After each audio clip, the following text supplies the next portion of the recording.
ওই যে কিছু কথা আমাদের গোপাল খায়, স্মরণ থাকে না। হ্যাঁ, শুনে ওয়াজ নসিহত আমাদের খানার মতো। আমি অবশ্যই বলি, আপনার ভুলে যায় খানা কি, যে আমার 3.5 বডি, আমাদের খানার একটা শিডিউল আছে না? সকালে খাই, বিকালে খাই, রাত্রে খাই, অন্তত 3 বেলা তো খাই, বাকি কেউ হাঁটু কৌলি।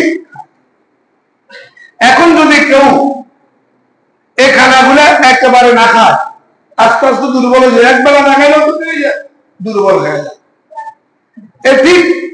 আর আমার ভিতরে যে কলম রূপ, এটারও একটা খানা আছে। এই খানা হইল এই আলোচনা, জিকির, কোরআন, ওয়াজ, মাহফিল, এগুলা যখন আলোচনা করবেন, আমার দিনের খোরাক হইল।